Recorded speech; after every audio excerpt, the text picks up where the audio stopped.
मुंबईचे माजी पोलीस अधिकारी प्रदीप शर्मा यांना मोठा दिलासा मिळाला आहे. सर्वोच्च न्यायालयाने सोमवारी 2006च्या बनावट चकमक प्रकरणात त्यांना जन्मठेपेची शिक्षा भोगण्यासाठी पुढील आदेश येईपर्यंत त्यांना आत्मसमर्पण करण्याची गरज नसल्याचे म्हटले आहे.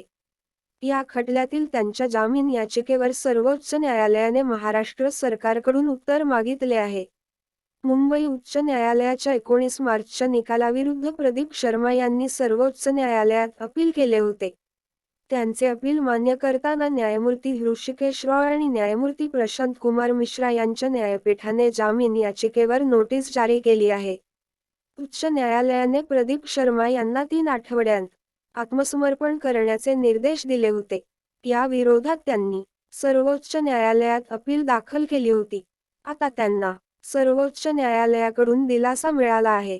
या प्रकरणात पुढील सुनावणीच्या तारखेपर्यंत त्यांना आत्मसमर्पण करण्याची गरज नाही, असेही आदेश न्यायालयाने दिले आहेत.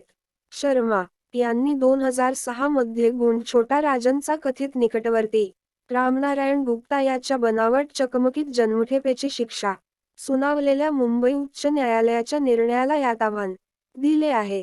वरिष्ठ वकील मुकुल रोहतगी आणि वकील सुभाष जाधव यांनी शर्मा यांची बाजू मांडली. ही घटना सुमारे 20 वर्षांपूर्वी घडली होती. तसेच प्रदीप शर्मा हे गुन्ह्याच्या ठिकाणी उपस्थित नव्हते तर त्यांचे रिव्हॉल्व्हर वापरले गेले होते, असा दावा त्यांनी केला आहे. उच्च न्यायालयाने या प्रकरणात 13 इतर आरोपी, यात 12 माजी पोलीस अधिकारी आणि एका नागरिकाला सुनावण्यात आलेली जन्मठेपेची शिक्षा कायम ठेवली होती.